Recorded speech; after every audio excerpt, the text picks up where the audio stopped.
Hello again, this is AZC2, and this week the Chinese pop universe mourns the passing of prominent singer Coco Lee, which media reports said had passed on at the age of 48 due to an apparent suicide attempt. Lee had been suffering depression for some time, and this is what led her to take her own life.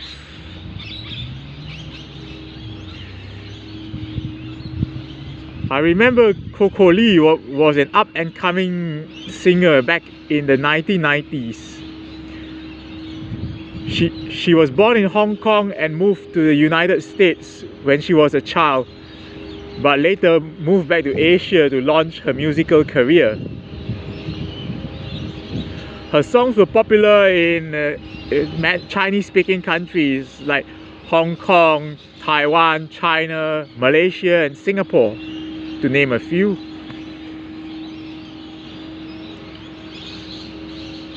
I remember back then, I was a high school student in year 12, cramming for my GCE A Levels. It was at that time when I felt the hint of the black dog appearing inside my mind. It was also around that time that the movie Runaway Bride starring Julia Roberts was released, in which Lee sang the soundtrack. It was titled Before I Fall in Love. It was one of her early English language hits, which went viral back in the day before YouTube even came about.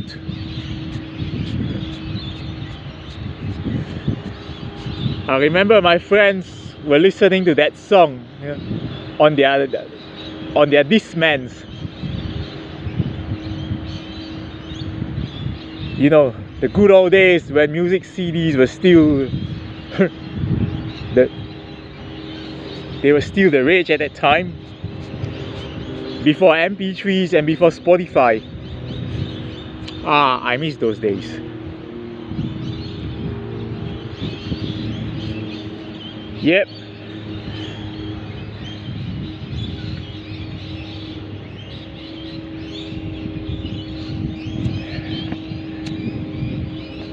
I mean, it's tragic what happened to Lee, and hopefully she's in a better place, and free from her pain. I bet Leslie Cheung will be happy to see her. Leslie Cheung is another one who snuffed himself at a young age, also due to mental health issues. It was a high-profile case 20 years ago when he jumped to his death. Yeah. I know, being a celebrity is tough. It's tough on the mind. But my point is that, if it can happen, if depression can happen to anyone, can happen to them, it can happen to anyone. I mean, I've been living with it since I was 18. I went through my military service, and in 2001 I was diagnosed and medically downgraded. You can ask the doctor who treated me, Colonel Ang Yong Wan, now an opposition politician in Singapore, after he retired from serving the country, obviously.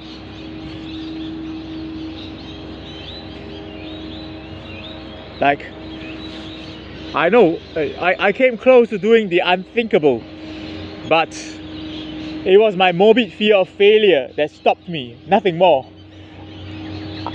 I mean, I only have one chance to get it right, and if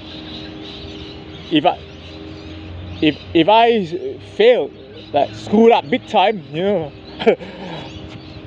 it could be worse. Far worse than death itself. Yeah, I mean, who wants that?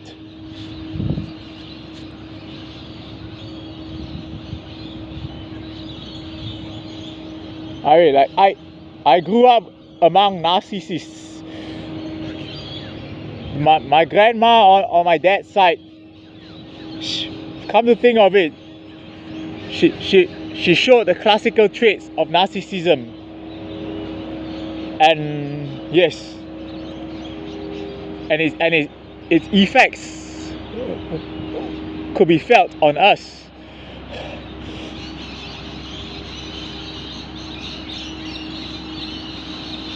And I experienced gaslighting in a pretty bad way. When I was doing my military service, and it left a horrible taste in the mouth. And I vowed never to gaslight anybody ever again, and always be, you know, fully honest and upfront with them, even if the truth were unpleasant.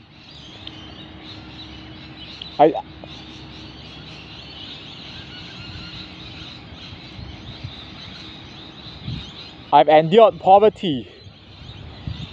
I've lived on $0 a day, and I've had to endure some of the worst accusations of a criminal nature, which led me to feel the empathy for Pati Liani, the Indonesian maid who was falsely accused of a crime in Singapore. I've had my equipment seized by the corrupt police force, but they've never been returned. All these had contributed to my declining mental state. And as I said, the only reason why I'm still alive is because of my fear of failure. You know, the fear that I will stuff up while doing the unthinkable. That's why it's kept me going all these years.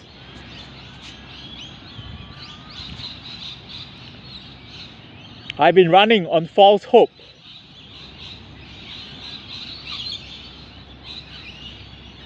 And I think it's only a matter of time before I can no longer keep going.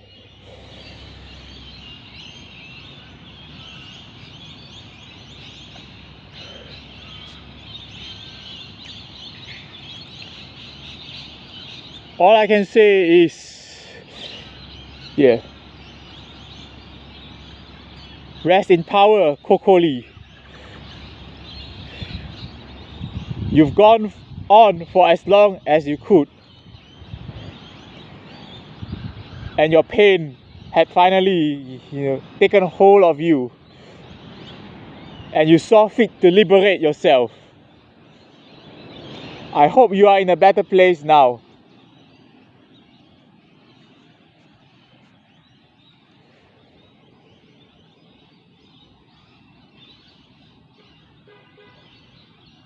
And I will never forget that your reflection shows who you are. Why does my reflection show who I am?